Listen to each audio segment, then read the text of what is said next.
Welcome back to Story Deep Dive with Rachel and Dana. This is a podcast where two book coaches, editors, and besties discuss books not as readers but as writers to draw inspiration from great books and have lots of laughs along the way. I tried to do this intro once and I devolved into a fit of giggles and had to start over. So when I say have lots of laughs along the way, whether you want them or not, you guys are getting the giggles and the shenanigans. You get them for free. So today we are discussing characters in Broken Harbor by Catherine Cowles. We had such a great discussion with plot. So if you haven't listened to it, go back and listen to it. So I'm really excited to deep dive a little bit more into the characters in this story. But first, I'm going to check in with my friend Dana and see how she's doing over at Danja Tales and what she's got going on, because she always has something going on. So what are you doing over there, Dana? Tell me everything. One of these days, I'm going to say nothing. Just, no, nothing new. Nothing. What about you? Nothing at all. And then I'm going to be like, oh no, what do I do? Exactly. She broke the script. Oh no. Say twist. Okay. No. Well, I mean, I have no idea what we have going on. I just feel like there are times when you're just going with the flow. That's what I feel like is going on. But in my world, I have finished the first draft of this series. Yes. Give us the details. We want to tell us everything. Catch us up on what the series is and what the project was, like in terms of how you were going about it, and anything else you want to tell us. First of all, I think it's madness. I think it's one of those moments where you constantly ask yourself who came up with this idea and you have no one to look at but yourself. But here's the thing. My schedule, exactly, who, me? My schedule is really busy, and I've been thinking about my pen names and thinking about the projects that I'm working on and how I want to do them and release them and do it in a way that feels like it's not another thing. Like it's not this point of friction, because I will keep writing. So since we've already determined that, is like, how do you do it in a way that feels like good? No, not good is probably not it, but the point is, so towards the beginning of the year, I decided that, okay, I'm just going to write the full series. Like I'm going to write the full series, because having to write, release, then you still got to write because people emailing you about the series. And that just makes it just like anxious. And then something can pop up and I don't get to touch it, or only little bits for months, and so I've been working on this series all year. First of all, it was not supposed to take this long, girl, because then here's the mic drop right now. Now I got 4 books to edit. 4 look back to the top, who signed me up for this? Oh my god. So, but I've been having moments of reflection. And it's been about a couple things. Okay. And I'll go quick. We've been having this series in Danja Tales, specifically DTW, around like, how do you go through the process of not just writing your book, but having a project where you get to infuse everything that you believe you want to put in a story, so that you then can have a finished thing to be able to sit back and say, okay, this is what I thought. This is what I aimed for. This is what I got. Here's how readers responded. And we sort of have a process for that. We have a test novella. We also have a test series. And I wanted to have an opportunity for one of my like outlier pen names to sort of have the opportunity to work through that from the ground up, because I'm playing with certain things like how dark and how steamy. And while I'm doing that, being able to share that experience with the students. But it also is, for me, something that is helpful because of my schedule and because of the things that I just want to create and stories and ideas that I have. And so, so now it's just been a thing of like having those blocks of time being very clear, and now realizing, like, last week when I finished for the book, my brain was mush, and I couldn't figure out. I was like, why am I so tired? And I totally forgot that normally after I finish a book, I'm like, it's like all the air just Yeah, leaves your body, and for then sure. you get a minute, and then you're like, and so then it was like, oh dang it, how the hell are you about to do this? Like, it wasn't like, how do you edit? I know how to edit. But then you're like, okay, wait a minute, you have the opportunity to do something that you normally don't have, right? Normally, when I'm working with people that are in Inner Circle or my one-on-one clients, and we are working through their series, we work through their series before they start. But to Mm-hmm. do that, write it, and now before it even goes out and touch anything, you can go back through the whole thing. You can go back and look at threads or continuity, or look at the overarching thread, or if there's somebody that you want to plant because you want to do a spin-off. Like, Yeah. there are so many things. And of course, my brain is thinking all of the things. And I'm like, girl, you can't do nothing until you read. Like, so I had to sit down and like, okay, here's the next steps, right? Yeah. Here's the next things that I'm doing. Here's the process. And so as of the time that we're recording right now, I am reading them. So I've read 2 or 4 books and sort of just did just light cursory notes of like Mm-hmm. what I see, things that need to, change or updated, things like names. Lord, like, it's a million names. And I'm We're just like, gonna have me to of do a all find people, all. a find all across all 4 books, because then you put in trying to do a generic name. Well, a generic Russian name over here just finds it way over, and I'm like, wait a minute, I got them in 2 places. No, that's the different person, same name. So it's just, I don't know. I feel like, getting to the end of that is a great thing, but at the same time, it's like it's just the beginning. Yeah. I do feel good about it. It has slowed down everything because I didn't think it would take this long. And there's other projects that I would love to work on, but I really wanted to see how I felt about this holistically, of like, is this the Yeah. way that I need to write from here on out, and take seasons that are in down times and work Mm-hmm. them in my benefit. And they're nowhere near like where I would really be at the stage at the end of a first, what I would consider a first draft, because I literally did a first draft, moved to the next one, did a first Mm-hmm. draft, moved to the next one. I did not want to stop and overthink or rethink, Yeah. because I already had to do things like reworking the outlines and things like that. So Mm-hmm. yeah, so it's been very interesting, and every non-client moment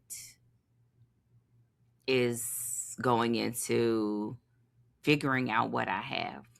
Yeah. So how would you say, like, you are sort of organizing so far? What have you kind of come up as like your sort of like initial steps of like how you are tackling the fact that you're like, I have 4 first drafts that need to be edited now? Like, what is that? Because you said you at least got some like kind of preliminary steps. How are you kind Yeah. of organizing that for yourself? Yeah, great question. First of all, here's one of the things that I would say for myself and anyone listening. Like, don't discount how you work best. Right? I think a lot of times we compartmentalize. Like, we say, oh, when I'm writing, I do this. Or if you were normally working in your work environment, you would move through a big project like X, Y, and Z. And I feel like that's the first thing, because this is a lot bigger than what I would normally do.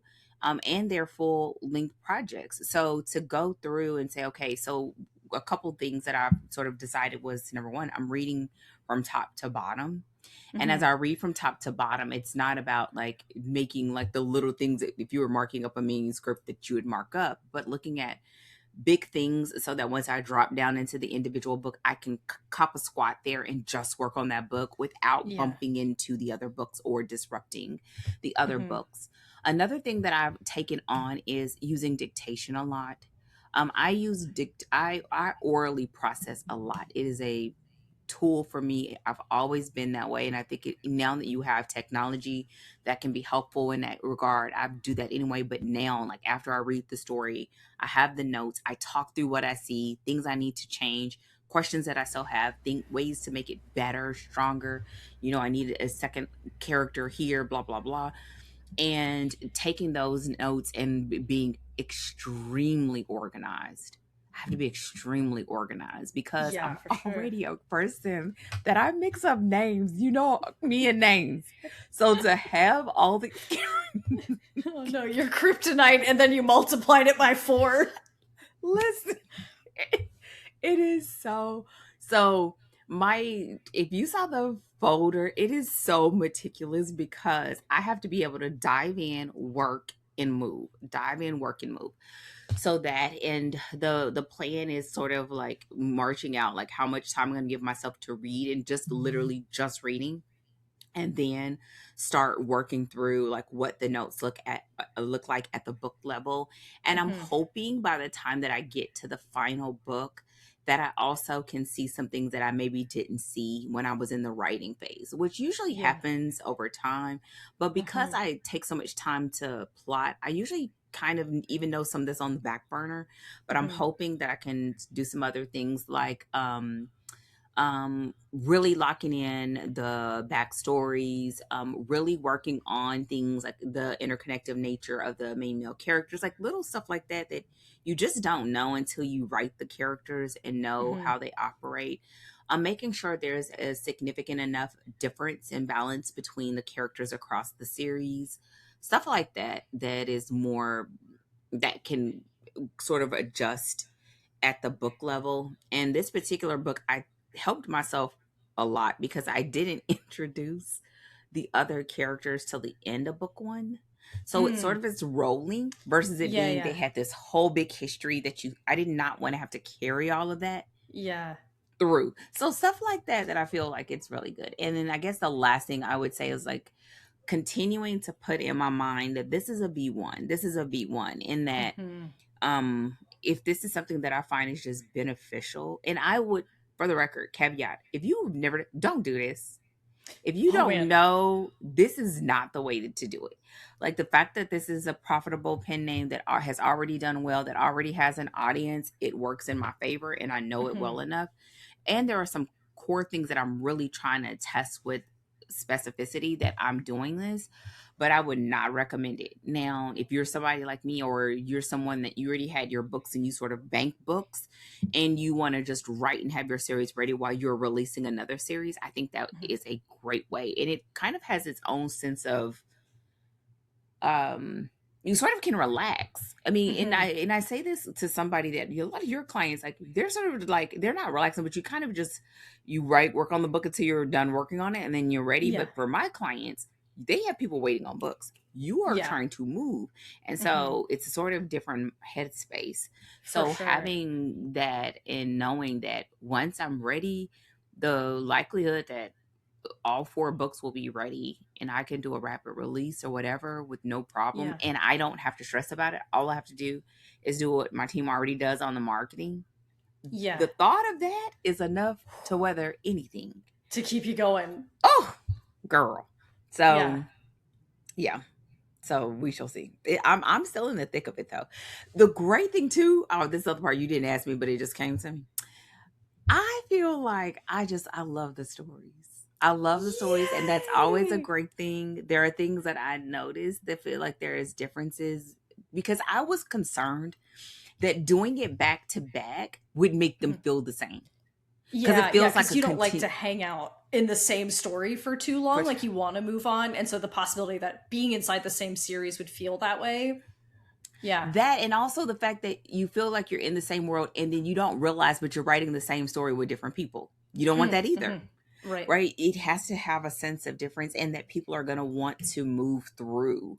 And so just making sure that the characters were locked in and so we shall see. So yeah, I finished reading two of the four. I'm reading the third one right now. And I'm just going all the way through top to bottom, sort of banking my notes and thinking Hmm. through and then I'll go back through and sort of like cop a squat in each one individually Yeah. and then do what I do. Nice. Girl, do some hocus pocus, child. And pray it doesn't take another 6 months. Oh my gosh. Oh, pray it does not take another 6 months. But who knows? I'm saying that and I'm gonna let myself know that that's a joke. I'm gonna let it take whatever time it takes. Yeah. But I don't think it's gonna take that long. I think I did the heavy lifting. I think I've done the heavy lifting. Yeah. So time will tell. Yeah. Yeah. Awesome. Yeah, the nice thing is that like the first draft is now like for the whole series is like like that part of the process, which can be like a little bit, it's like good some of the time, and other times it's kind of like pulling teeth with the first draft as you're kind of getting everything down for the first time. It's kind of nice because now you have that done across the board. Yeah. And I think there are some things that I've noticed that I didn't do. And I noticed that I haven't done it in a while that I'm like, I need to bring that back. Like, process wise. And so that was good to see because of that, right? Of like, and so it did what it's doing what it needs to do. At the end, I was like, listen, I just felt like, who signed us up for this? Usually that's usually your reaction to just about anything that you do. And it's always me. Why? The pleasures and pains of being self-employed. Oh my goodness. You're like, boy, I used my free will against myself. Exactly. The thought of that. Oh, but look, on the other side, we'll see. Because I'm just like, oh my God, that's a lot of words. It's a lot of words. And now to go into the editing process, and I've already, like, I know one story. I already know for sure a good another 3 to 4 chapters needs to be added. I know. Yeah. And I will also say as another caveat, like my first drafts are not like your typical first drafts. Like it's pretty worked because of my I mean, you know this, Rachel, but I'm just saying for the person, because you're like, wait, but it's the first draft. Like my first draft is probably someone else's third or fourth, but and I'm a heavy plotter, so a lot of that it helped a lot, and it helped staying consistent so that my mind wouldn't get too caught up in the fact that where it was like if you're on book 2 or 4, your brain is like so keeping me in the present. That's what I want to say. Keep me in the present and not trying to move faster than what I could. And having the break time and all that to be able to do it and do it with a pretty clear, like a lot of those days I was writing. The bulk of it, the days, writing and reading and quilting, like nonstop. That's great. And now, I mean, the great thing is like I have a whole series. Yeah. That's awesome. It is. So what about you? Are you up to some shenanigans like me over there at StoryCipher? It's always shenanigans, totally different kind of shenanigans though. You know me. It's funny because you're like, it took me 6 months to do 4 books. And I'm like, takes me that long to do 1 book. And that's just 1 draft of 1 book of a novella. Like listen, I am slow writers club over here. Okay. But it's been really, really cool. One of the things that I've started doing kind of more consistently and baking into the schedule in the Academy is like open submission periods where members of the Academy, both, people who are going through Novel 101 for the first time, as well as the fellows, because everybody, based on where they're at in the process, still wants or needs feedback, but they need a different kind, right? And so I do these open submissions where everyone can submit to me something that they want me to look at. And the only, like the 2 caveats are they have to, post it so that everyone in the group can see it, so that when I'm answering their questions, like, everybody is kind of caught up on context. And they have to kind of boil down and ask me one specific question that they want me to answer, right? And so it's like, someone will send me their outline and say, this is what I want the story to be about. Do you see that reflected in the outline? Or one of the ones that we did, so at the time of the recording, we had the session just today. And I had one of my students who got feedback from some beta readers. And she was like, I got this feedback from beta readers, and then I tried to make this change, like based on what they told me, like, is it working? Did I fulfill the brief? And we got to have this really great conversation about how you use beta reader feedback and also how not to spin out on one comment, right? Exactly. We had a really good conversation about and what I got to do, because she was concerned with this thing that a commenter raised. And I literally was able to pull up her document, and I did like a live quick edit, like using like track changes, where I was like, okay, the thing that is bothering them, which by the way, at this stage in the story, it's literally a line editing problem. I get that they were very grumpy about it in their comment, but it's such an easy fix. And so I pulled up her document. I did track changes. And I was like, look, delete this thing, voila. Like the problem is literally solved. And because she was sort of like spinning her wheels over it, right? And I was like, look, you just delete these two sentences and like you're good to go, you know? And it turned into this really useful conversation about, again, number one, what we do with beta reader feedback, right? How we take beta reader feedback on, and right, the fact that we take it in the aggregate, we don't spin out on one beta reader's, you know, like kind of feedback. But we also kind of had an important conversation about sometimes when you're submitting your writing to your fellow writers, and how sometimes the feedback they give you will differ a little bit from what you're actually looking for, especially if it's beta reader territory. Because a lot of times, and this has happened to my clients on multiple occasions, where normally what I'll do, especially for my coaching clients, but also with diagnostic clients, is if they get beta reader feedback, I say, hey, send me what feedback you got. Like, let's take a look at it together and we'll sort of work out what you're seeing in your beta readers. And some of them will say, oh, I sent this over to my writer friend. And the writer friend will give them this brief. And first of all, let me say, you should like share your writing with your writer friends. Of course, you should like do that. Dana's over here like, don't do it. No, ma'am. Girl, don't do it. No. I'm not suggesting, like, what I don't want is like, you know, no, of course, don't isolate yourself in your work.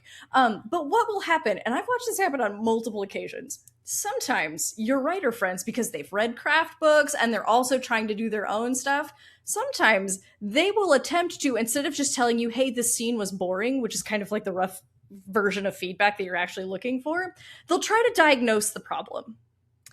Very frequently, their diagnosis is incorrect.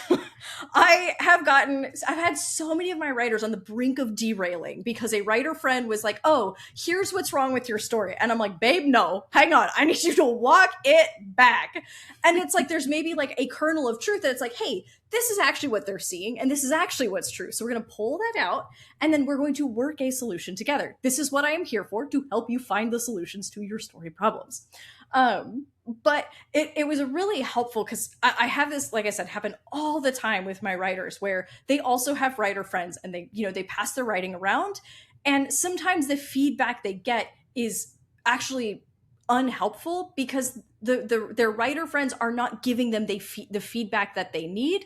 And again, attempting to diagnose the problem rather than saying, I don't know, I lost interest here.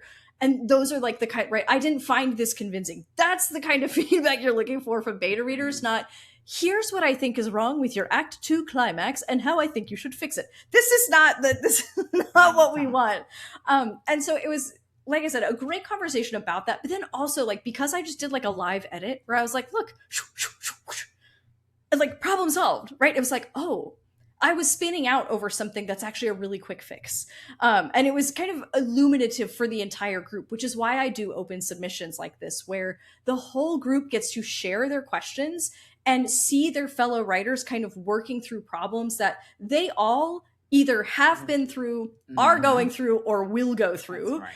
And everybody learns something from everybody's work and everybody's questions, and it becomes something that kind of like lifts the whole group and helps the whole group. And so that's been, I actually really, really love doing this. It's been super good. And again, we had just a banger conversation about that. So that's what we got going on over the Academy. We are, not spinning out over beta reader feedback. We're getting, we're doing submissions and live editing, and it's been really good. You know what? And I think the thing, we would have that so often that I have guides for alpha and beta readers, because a lot of times you're asking for feedback from people that aren't even your core readers, right? Yes. Like, and that makes a huge oh my gosh. It's just, when the reality is like, the story, this, and it's sort of like that moment where you just gotta pause for a second, take a breath. Look, you've come this far. You know how to figure stuff out. This is just the thing to figure out. Like, if it's as big, if it's an issue, if it actually is an issue, if it's a thing to just note, or if it's something you'd be like, okay, thank you for pointing it out, and you just keep a party going, because you don't have to accept every note that someone gives you. But I think a lot of times now that there's not enough given as far as what should that relationship and that feedback look like. Like, we have guide as well as here's what you're looking for. Yeah. Here's what you ask for. These are some specific questions that you can ask Yes. so that you just don't cause yours. Because a lot of times you've worked really hard, and if you haven't done it before and you're new at it, that just seems like I don't know what I'm doing. Yeah. Or like, why did I even think I could do this? Yeah, it It's can be sort of really like, demoralizing yeah, really quick, especially because like if you don't give your beta readers guidelines kind of like, to like what you want to know, they are going to tell you every random thought that comes into their head, and they will just start telling you anything they think about anything because they don't have any guidelines. So they're like, I don't know what they're looking for, so I'll just tell them everything, and it gets a hot mess so fast. I'm always, if any of my clients are like, hey, I'm going to send this out to beta readers, I'm like, do you have a list of questions? Let me see your list of questions before we send this thing out. and that is so true. And a lot of times, like once you say that and you have that conversation, it makes sense. But if you don't know to do it and you haven't done it before, you just think, oh, tell me what you think. No, that's not what you want. You don't want them to tell you what they don't open that can. You don't actually it is hard want to close it back, okay? Yes. Listen, they're going to tell you about your mama, your daddy, and them. They're going to tell you about scenes that you need to add and be like, oh my God. Yes. Why, oh my gosh. even though I love critique groups, that's one of those reasons why I knew early on, I cannot do them. Cannot do them. But yeah, that's so dope. I'm excited for you. Yeah, thank you. I'm excited to get to do more of them in the future. So with all that said, let's go ahead and dive into our conversation about characters, which of course I know because you get to read the first person summary, which I know you're looking forward to. Do you want to hit us with the summary before we get into our conversation? Tell me about how Cope Coulson heats your skin. I can't stand you. We just talked about and all these summaries that were perfect, and then this one, I got to have stars in my eyes for this dude. Okay.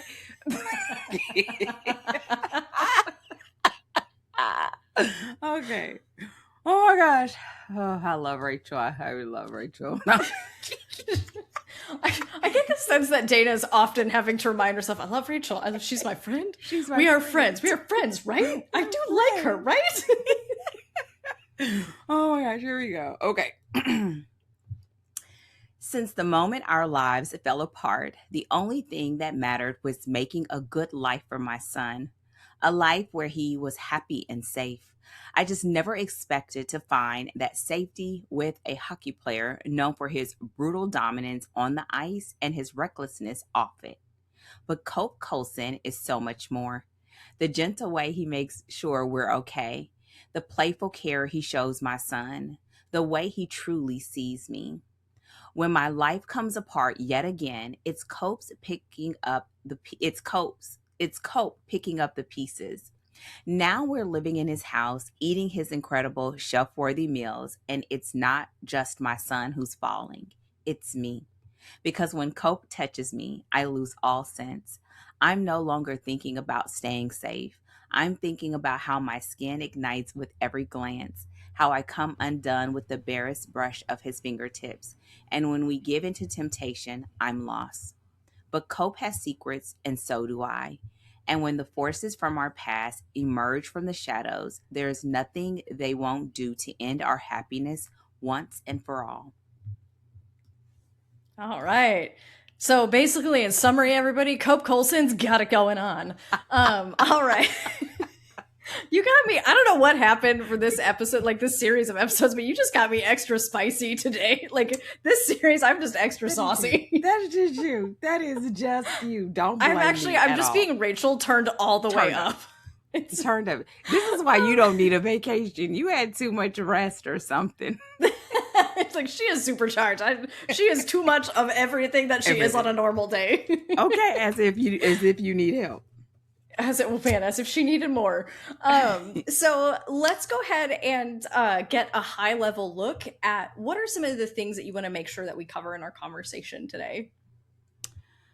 You know, this is, if you listen to the our previous episodes, I want to remind you guys that I really like this story. I don't feel like it's the greatest story ever. Like I don't think I would put it on my list of this is my favorite story of all time, but this is one that I would recommend again and again and again. And part of it is because of what we're talking about today is the characters.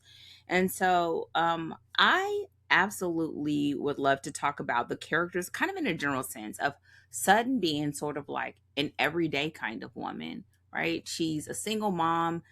She's a small business owner. She's doing what she needs to do because that's what the circumstances require. And she's basically just trying to juggle it all and hope nothing falls, right?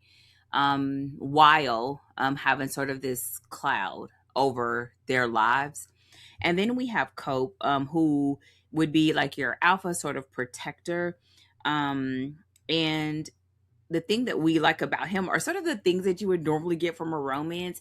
But I do like the way that she wrote him in a way that gave him a lot of layers and depth. And we don't have to go into a whole lot about that. But I think the biggest part here that I like is you almost forget that he's meant to be Cope, hot hockey star, billionaire, rich guy, right? I mean, we see the evidence of his financial stability, but it kind of falls to the background because he's written like a regular everyday guy. And I think you don't see and I know why if we ever get on that soapbox. You don't see regular people, right? We don't read and pick up a story to read about a regular person, like because we could just look to the left and the right.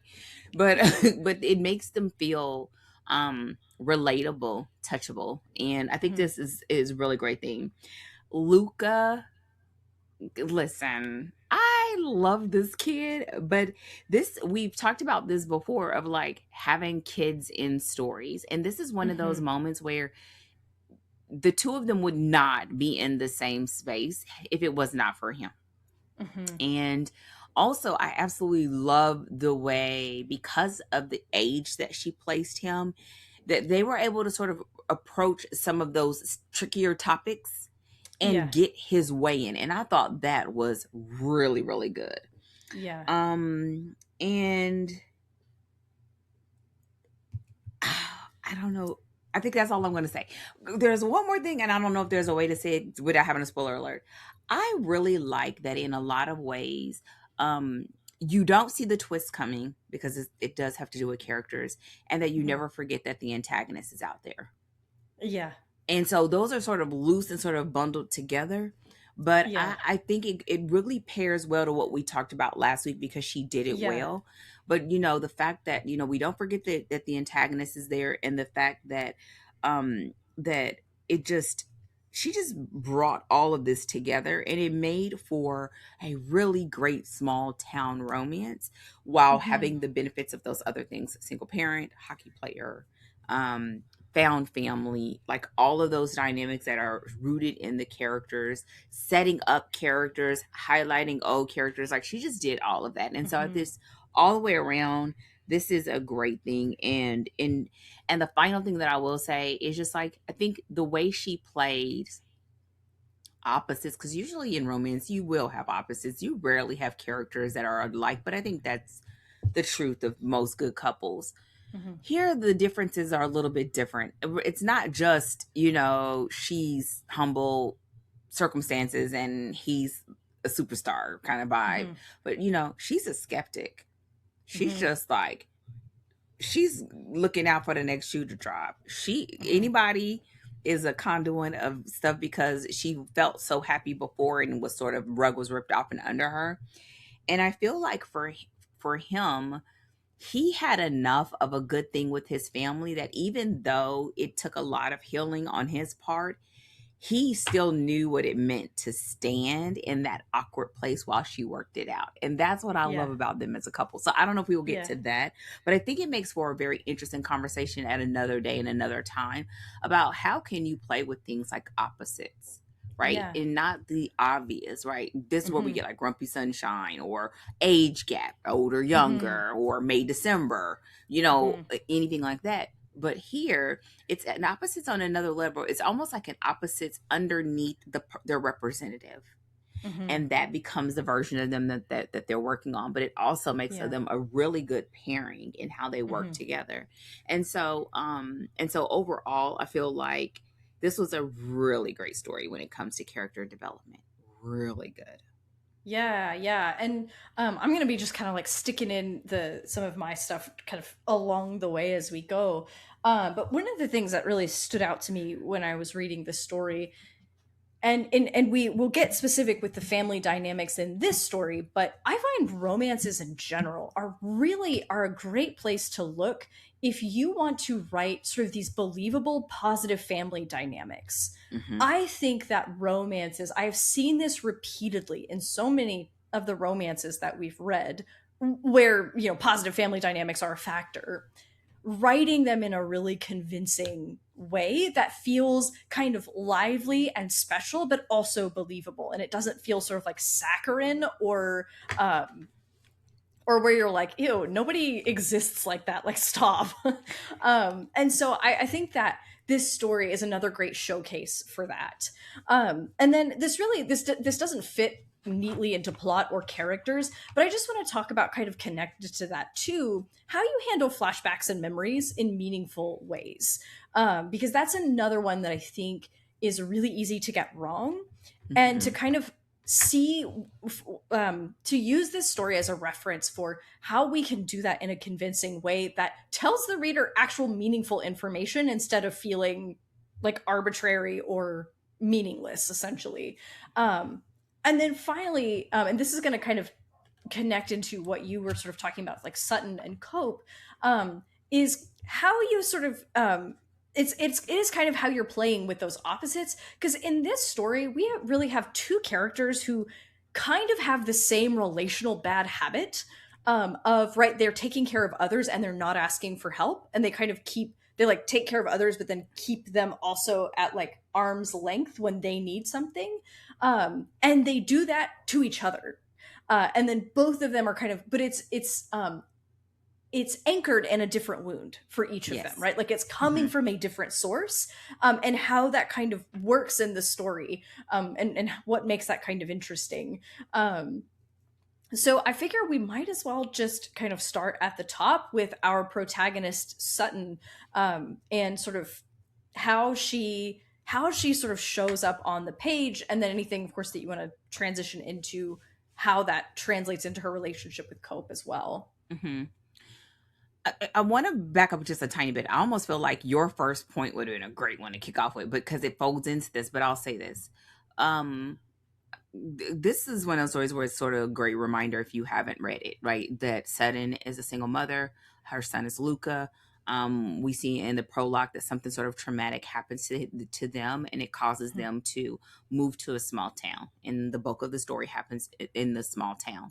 And she's raising her son, and he goes to this hockey camp, and and Cope, who is a hockey star and is going through some things in the media right now. But Cope is her son's one of his favorite hockey players. And one of the things that I sort of want to spotlight, which tells us about Sutton when I feel like she's an everyday woman, is like she's a single mom running a business, trying to bake cupcakes while her son is sleeping and taking him to drop him off and figure out how she's going to find the money to buy the hockey supplies because this is what Mhm. makes him happy. And I think it's so interesting. One of the things that you'll find that's a dynamic in romance is that you'll usually sort of have, yo, these are my words for it and how I make meaning of it. Listen, that she's sort of like relatable to the average woman normally, and he is sort of the fantasy sort of aspect, right? Yeah. Like, who wouldn't want to be, you broke, you're riding around on your donut, and he's rich, he's loaded, right? Bye bye Bill. So, but but what happens is it doesn't feel like a pity party, or it doesn't Mhm. feel like woe is me. She feels like the person that would be your homegirl, like, okay, Mhm. I'm about to just roll up my sleeves and I'm just gonna figure it out. And this is where you Mhm. find Sutton. And I think she's one of those characters that is written in just the way that you're not only sort of empathizing with her, you want to protect her because Yeah. you could feel something's coming because of the way Mhm. that the story is set up. And I want to say it this way because this is where the romance coach and the romance writer in me is just like, listen, if you cannot stop and have a moment with your story to where you really put it on a level where we can feel and understand, the likelihood that you're going to put it on the page is slim. The Mm-hmm. note that you're about to bring up is exactly why. This is Yeah. why I love romance, because we get access to the full spectrum of human emotions. And this is Yeah. why. If you can't make it so that the situation that she's gone through, has every woman out there dated a bum, baby daddy hockey player who has some issues? No, but baby, do we know bum men? Maybe, right? And you're like, girl, run, you know. Yeah. The moment your reader says that, Sutton has them. Yeah. She has them. So her resistance to the other mom that's sort of snubbing her nose, and her wanting to get the best for her son, even if it Mm-hmm. means she's got to do other things. All of these things, you're rooting for Sutton. So when you see somebody like a Cope coming to help, you want her, girl, take the help. Quit being Yeah. hard-headed. You don't think, oh Lord, here come a romance rich dude. No, why? Yeah. Because you want what's best for Sutton, and you want what's best for Luca. And so her being this everyday woman was already good. Now, by the time you sprinkle on the fact that Cope's whole existence pours salt on an open wound for Mm-hmm. her. Yeah. Listen, Catherine, girl, move to the front because we could be homegirls. Listen, I don't know this woman. I done called her by her government. Okay, so taking that gives it not just make you lean in, but it gives you natural conflict. She don't Mm-hmm. want anything to do. She already don't want to be here. If Yeah. her son didn't love them so much, she is sucking it up. She's sucking it up buttercup for real, right? Yeah. And just putting on a happy face for her son. So the fact that she's starting to feel this chemistry and all this other stuff, so this means that she naturally wrote them to have this sort of yin and yang in a way that is going to come to one of your other points that I think is why that element is so important. But the fact that you have this everyday woman and you have this guy that is used to sort of being what people need them to be, and the fact that Mm-hmm. they can see it in each other is what Yeah. really makes it work. So you have that, and then you have him who on the surface is all the things that she's trying to steer clear from, but at the same Right. thing, everything that she needs, that is hard to write. It Yeah. can seem manufactured. It Mm-hmm. can seem squishy. Mm-hmm. And the fact that the author gave Cope a wound that was almost, if not as deeper than hers, Mm-hmm. just made it so that whenever they had those moments of showing up for each other, we gonna give them that pass Mm-hmm. because they done been through enough already. You know what I mean? And it Yeah. wasn't done in a boring or, sometimes some of these books, they can be written in such a way where they're so emotional, they're draining. Mm-hmm. And I don't like that personally. I don't think there's Yeah. anything wrong with it if that's your cup of tea. I just don't like it. And it didn't feel that way. It felt like, oh, like, sometimes it was like, oh my God, can she catch a break? But that's just the story unfolding. But you are Yeah. always wanting to move forward. And so the way that she sort of put those two together, and because of who he was, the way she intentionally had him show up, it was the showing that negated the hearsay or the things that Yeah. were in the paper or the things that he was already fighting Yeah. against when the story opens. And Mm-hmm. and that's why this is it's one of those stories that you can look at it and probably read it 100 times and still get nuances Mm-hmm. in the characters, but in the best possible way. And so I sort of Yeah. lumped him and her so that it'll go to what you're about to say. But I just Yeah. feel like the two of them are really, really good. And I feel like it's not in your typical thing. Maybe it's because it's not sort of steeped in the I want someone to save me. Like she didn't want that at all. And maybe Yeah. it is because of her wound that she's already trying not to expose too much of herself or Mm-hmm. the people around her, and him being in a situation where he's just like, she's not going to ask for this. Well, how does he Right. know? Because he wouldn't. Yeah.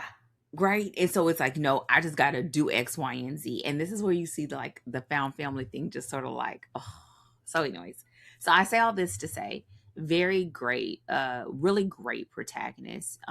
They Hmm. both were strong in their own regard, and they had their own journeys, and their journeys merged together beautifully, so that that romance and that thread sort of merged the moment we sort of was making our way to the middle part of the book. Yeah. That it just worked seamlessly. Yeah, well, and what I found so interesting, that you're kind of like setting up here and you're getting at is the these two protagonists feel like such a deviation from what we've seen in the past. So I'm thinking like, for example, of like Knox and Naomi, right, where we have like very vivid, grumpy sunshine, like, and they're dealing with the same type of problem in totally opposite ways, right? Where Naomi is too accommodating and Knox's boundaries are too firm, and they are able to learn from each other because they're coming at the same problem from totally Different opposite ways. directions. Um, this is not what we see exactly with Cole and Sutton. Like we don't, I don't know, and Cole Cope. Now I wonder, would you consider this grumpy sunshine or no? No, Okay, no, I didn't think so, but I could be wrong. mm-mm. I was ready to be wrong. No, and y'all, this is dangerous. First of all, we could this is one of those things that I can cup a squat and talk for forever, but I won't. I have a theory. Okay, my theory is Tell me this. more. When you this is a book 3. And a lot of Right. times by the time you get to a book 3, you get a Hmm. lot of leeway. Because by the Hmm. time you get to a book 3, people trust you with the story. Yeah. If they trust you with the story, you usually there it's almost like you get a lot more grace. So I think you having your atypical sort of characters or characters sort of depicted in an atypical way is a Yeah. lot more understandable because you've probably already done the sort of baity hooky in a good way. Book Yeah. 1, book 2, and now you sort of have these ones that are almost like outliers, right? They're like Hmm. outliers that are just perfect for each other. And we are giving you more time to sort of develop that relationship while Yeah. at the same time setting it up for those last two. And so I really feel like a little bit of that is at play. That makes Um, sense. and it gives and so the fact that we entered in a book 3, because I normally wouldn't have, again, as Barnes and Noble, I didn't know it was a book 3, Yeah. but I think that it is part of that. And yes, I would not say it's a grumpy sunshine because it's not Hmm. that. I think she really gave herself, again, with that prologue, time to really establish their status quo. And Hmm. part of what you're talking about was rooted in that. And because we had those layers, again, if you guys did not read, listen to the plot episode, it would make a lot of sense here, because those layers that you talked about, the subplots and those different things that are going on in their world, gave us time to really get to see how they act and how they begin to sort of ebb and flow around Hmm. each other. Yeah, yeah. Well, and the thing that I kind of walked away from, because yeah, I'm glad that you said that, because I was like, ooh, this is again different from what we normally see, and like Grumpy Sunshine and Full Opposites are like very popular, Hmm. and they are not opposite. They don't have that same kind of dynamic that we're familiar with from our most popular tropes, Hmm. especially in what we've seen in the pod, like with what we've had for the podcast. And what was so cool is that it highlighted how much variety there actually is in crafting your love interests, right? Exactly. Like you can have, two people who share a similar wound but deal with it differently. You can have people who have different wounds motivating similar behaviors, again, that they sort of like deploy against or toward, each other. They can have completely opposite problems or histories that bring them into conflict. There are all of these endless combinations basically that you can make, right? And this is reflective of life. How many types of couples are there out there in the world? Exactly. Like a Exactly. lot. And a lot of dynamics at work in, again, we're talking about romance in this instance, but types of friendships, types of romantic, types of familial relationships, right? And what that means is that you get to pick what it is that you want to explore, right? And what your story is inviting, right, your protagonist to kind of grow in or experience in terms of like the development of those character arcs and your relational arcs. And so when you're crafting love interests, there's actually like, I think sometimes because in romance tropes are so prominent, there's an easy misnomer that it's all the same, right? Yeah, That it's like, oh, exactly. grumpy sunshine, and that means there's nothing new to be seen in grumpy sunshine. That's not the case at all, right? And so getting to see how many different kinds of dynamics you can actually play with and explore with, like in romance, or in a romantic subplot, if you're not a romance writer, in crafting your love interests, and who they are and how they are and who they are to each other, is really, really cool. And so just to kind of like dispel that sense of just because tropes exist that it's very samey, but actually you have so much room to play inside of those tropes. Yeah, and I would actually like throw some water on it after midnight and turn it into gremlins because it's all characters, Yeah. right? Like all characters that you encounter, which is why the human experience is so important. You change Mm-hmm. one detail, you change everything, right? It's not the same anymore. And what you really are playing with, girl, I've been thinking about this and we're not going to talk about it today, but just this aha moment I've had about backstories. I'm not going to do it. Rachel, don't you sit up in your No, chair. I'm Sit back. now I'm stuck on No. the edge of my seat. I've been teased, everybody. But Dang I'm going it. to say this. This is why I say this to everybody who is not a romance reader and you get stuck on the fact that it's steamy scenes or that Mm-hmm. it's sex on the page or that is whatever people like to say. I don't think people say this much anymore because it's more common. Yeah. But I feel like if you want to really see great character development, pick up a Mm-hmm. romance. Mm-hmm. Even if you don't write romance, because Mm-hmm. what we're talking about is Michael Hauge called it, and I always thought he was like, this was one of the best lectures ever. But Michael Hauge called it that your couple sees the essence of the other person. So cope is literally coping, Mm-hmm. right? Literally coping with the thing that he's carrying, and even his family doesn't know it, Mm-hmm. but she can see through it without knowing what the thing is.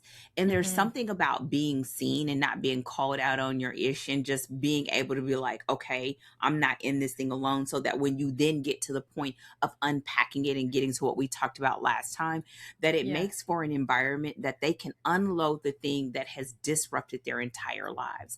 I always Yeah. tell my students, remember when you are reading a romance that this person is encountering the moment that will change the rest of their lives. Yeah.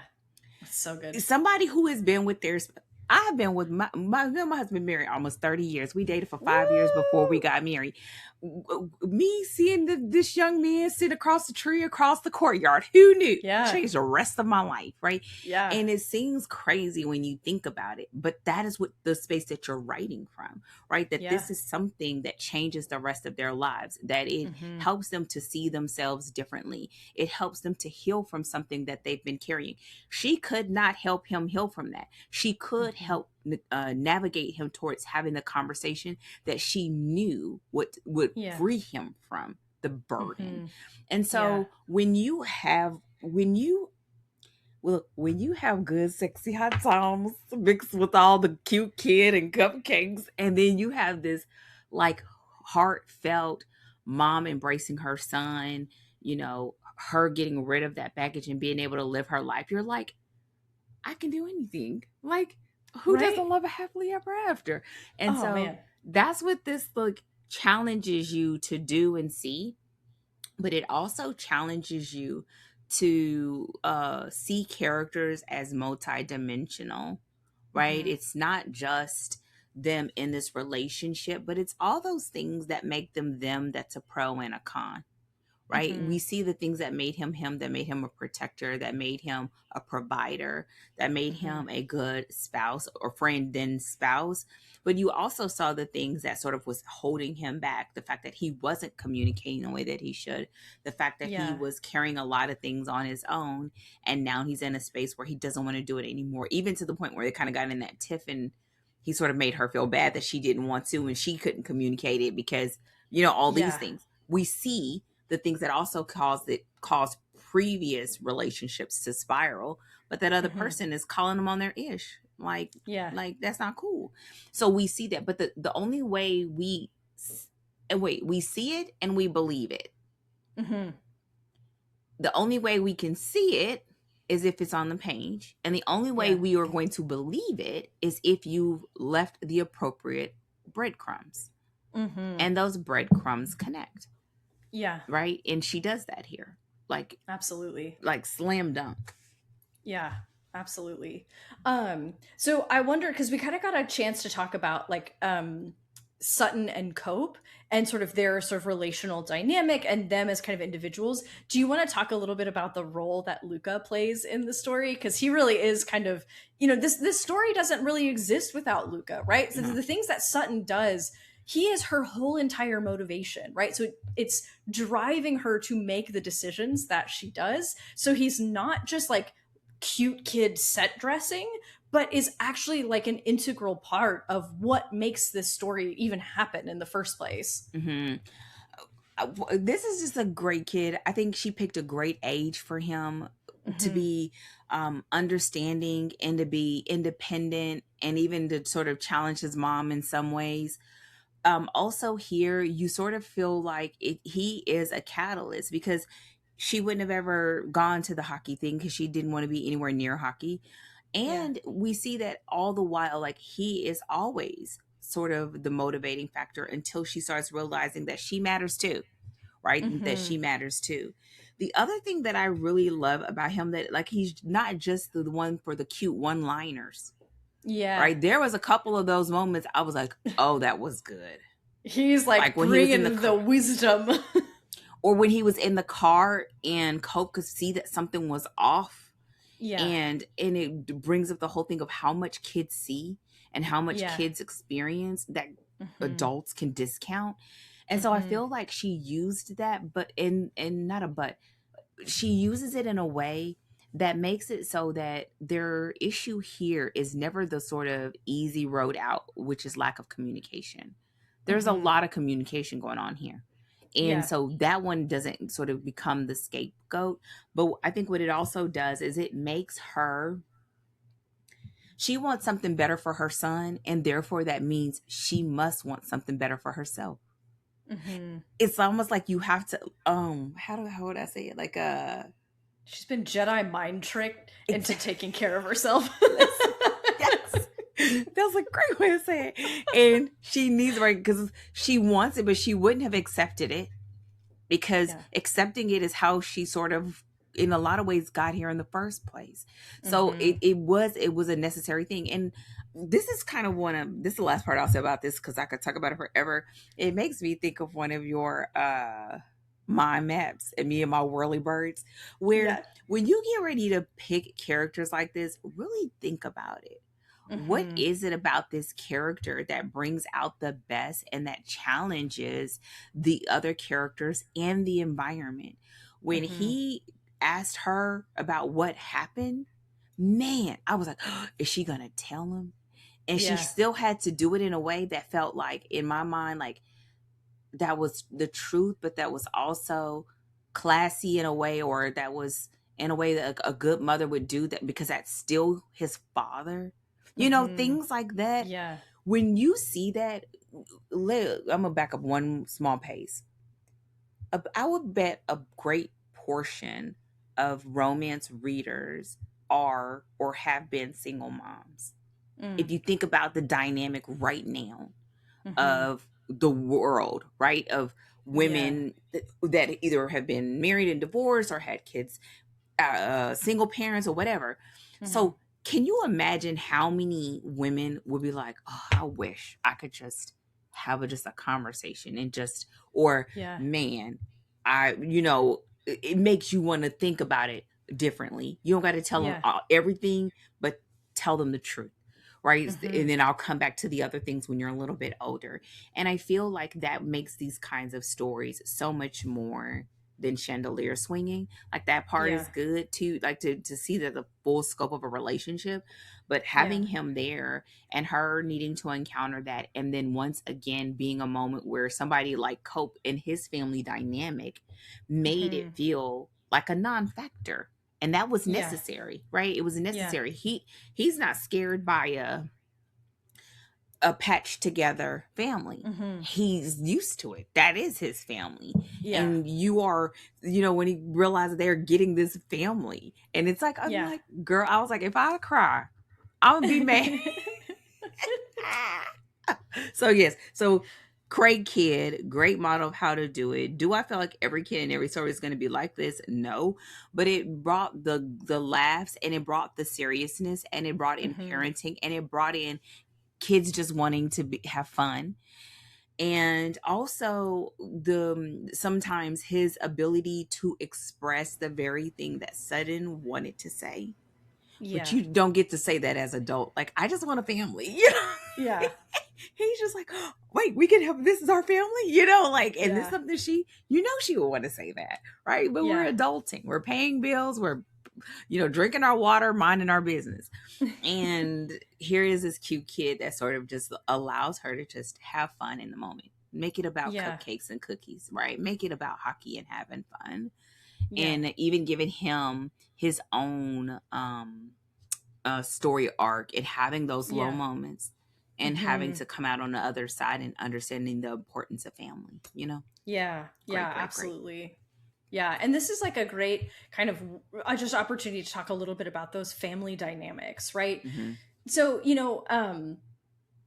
I think that, and this again is true in this story where, well-written families which with specifically positive dynamics in romances are a combination of funny, snarky, they're also annoying at times, right? And but fundamentally lovable. And I think that's what really creates that sense of balance to a positive family dynamic that is not simply saccharine, again, where we're just like, oh, it's sweet and it's sentimentality. Like, family, we love, when we have our family, whatever that is, right, of our chosen family or our biological families, when we have those familial types of relationships, they are a combination of deep support and love, and also getting on each other's nerves, because that is what happens when you live in close proximity to people, right?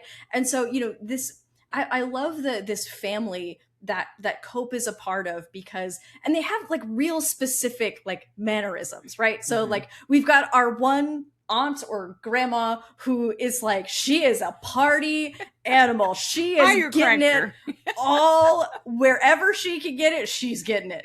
And so you've got this really, kind of quirky character that sometimes they're like, we need to corral her because she is frequently inappropriate, right? They get annoyed with each other, right? They have these funny specific details, right? So like, she talks about their group chat, right? Yeah. Which is constantly changing the name to be something weirder and weirder and weirder. And one of the things that this does, and this is something that you're looking for when you are communicating and creating long-standing relationships in a story, what you are looking for is the specifics that make this family or this friendship itself, right? Like, when I think about our friendship, Dana, our friendship is very specific to the very specific people that we are, right? And anybody who's listening to the podcast is like, yes, Rachel and Dana have a very specific dynamic.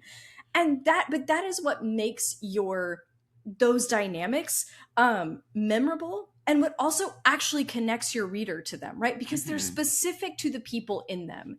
And this kind of connects back to the way that we handle things like flashbacks or memories, right? So one of the things, and I've done this with a lot of my clients, where they'll sort of be like, oh, I remember this thing, and it's kind of vague and non-specific, right? Where it's like, oh, we did this thing, but it doesn't really mean anything because it's not anchored in any specific detail. You could substitute any people in or out of that memory and not lose anything about it, right? So for example, your main male character's first baseball game with dad, right? It's like, oh, I remember going to my first baseball game with my dad. That means very little to us. And it doesn't really tell us anything about the relationship either. It doesn't tell us about what it was like being with their dad. It doesn't tell us what the dad was like. It tells us relatively next to nothing. But first baseball game with dad when you accidentally dropped your hot dog down some unsuspecting man's shirt and your dad almost got into a fist fight about it tells you a lot more, right? About the clumsy kid and how the father handles that kind of situation and what they did after, right? Whether they laughed about it, whether the dad had a talk of like, hey, you should get into fistfights or whatever, right? And so when you're thinking about both family dynamics and or again friendship dynamics or memories and flashbacks, you're looking for meaningful specific details that tell us something about the characters involved, right? This memory is only possible because it was these two specific people who were involved, or this, whatever series of people. And thinking about when you're deploying a flashback or a memory, what information are you wanting the reader to take away, right? Like, what is it telling the reader about the characters and that relational dynamic? And that can help you to be thoughtful about when you choose to do it. And again, being really specific about what you are telling us for maximum effect, right? So that it tells us like so much about the characters and the people involved. And this story did that really well, where they got ultra specific about the kinds of interactions that take place between the characters in the present as well as in the past. Yeah, and I would add one more thing to that, and it plays out so much in any genre, but really in romance, which is what meaning did that character make of it, right? So they have a moment where they have this memory, but figuring out like what meaning did they make of it? The meaning that Cope made of that situation derailed everything for him, right? And you could say, well, I mean, but you were just a kid, but it was a kid having this moment. And so the fact that it's almost like, well, the adults around didn't pick up on that was just a thing. But those are the sort of kernels that a great story is made of. It's sort of like, Kim and I we were talking about, I don't know, we like watching trash TV. And so we were talking about, we was watching this show and I'm just like, she kept seeding that. Can you get mad that you reap what you sowed? You can't seed something and get mad that it comes back and you put down the apple seed, you got an apple tree. So what are the things that happens? And it becomes the reason why I was bringing up your mind map and my whirly bird. It's like, okay, these things happened. This is what actually happened. This is how they interpreted what happened. This is what they carry forward in their life. That is sort of like this, the sort of residue, if you will, of that moment that changed who they were.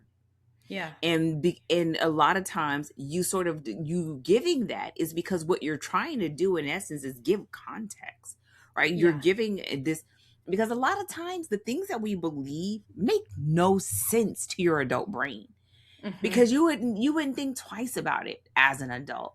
But as a kid, or as somebody that's in love, or as somebody who fabricated this whole thing in your head, and now you have to deal with the reality of it, it sort of taints or tilts the understanding. And your almost entire story in a lot of cases are debunking that thing.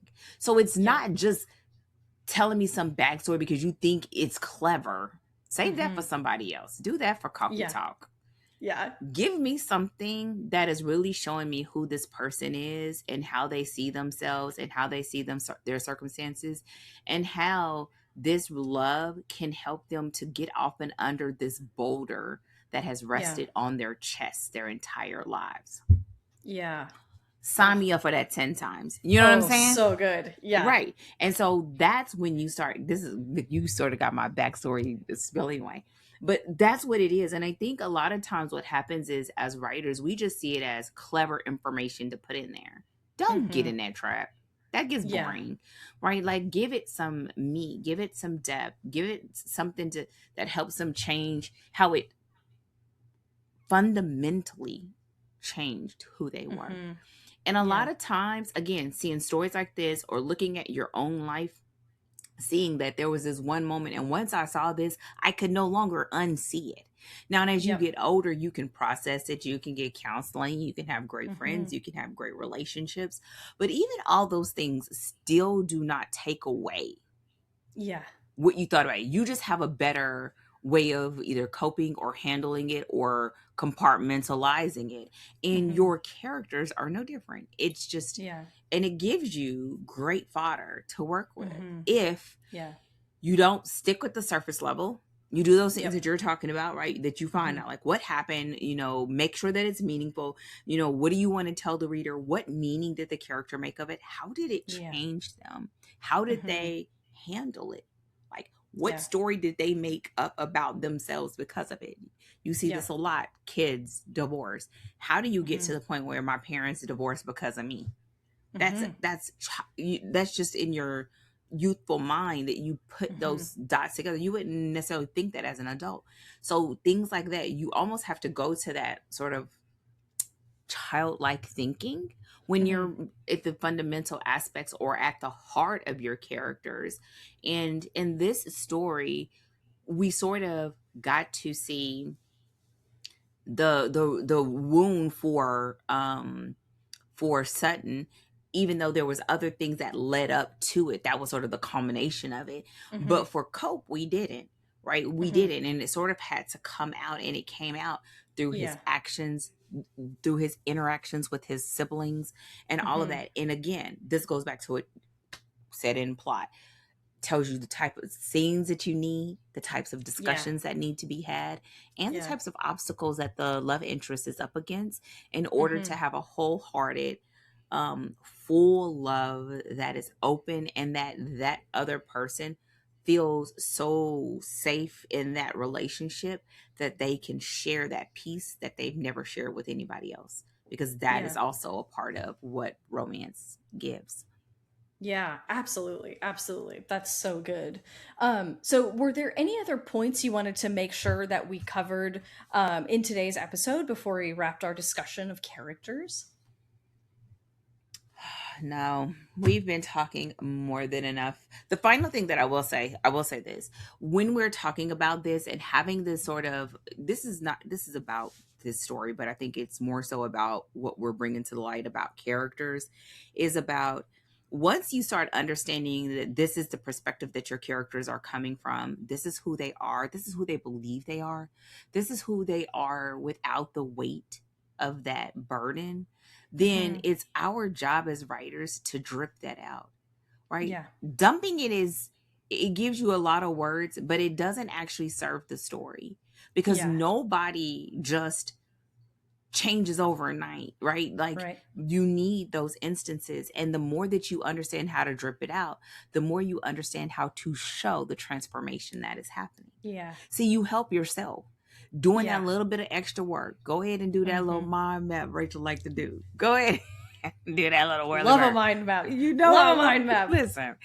And what that begins to do is give you sort of the substance that's the undercurrent under those moments that you create, Mm-hmm. because of the dynamics, that lived in aspect that we talked about in plot. Yeah. And all the while, what you're doing is you are freeing these people from their mental jails, or in Mm-hmm. Sutton's case, in her situational jail, and in Yeah. Cope's situation, his mental, right? Mm-hmm. And that the them becoming the best version of themselves so that they could be a whole person for the other person frees them too. Yeah. To let all that goodness flow in and out between them, and Yeah. to love somebody and be loved fully in return. Yeah. Oh, so good. So good. What a nice mic drop You know what? to end our conversation on characters. So thank you everybody so much for joining us for this discussion of characters. We will be back next week, same time, same place, to discuss our editor's takeaways from this from Broken Harbor by Catherine Cowles. And really excited because we're also going to give you a sneaky preview of what our next book is going to be. So look forward to that. You can find us anywhere where you like to listen to your podcasts. You can find us on YouTube. And if you have questions, please feel free. You can email us at storydeepdive well, you can find our contact information at storydeepdive.com. So check us out there. Wherever you like to listen to this, don't forget to like and subscribe so you always get new episodes when they come out. And I think that's everything that I'm supposed to say at the end of an episode. So thank you, everybody, so much for being here. We appreciate you so much. We will see you next week. But until then, happy writing.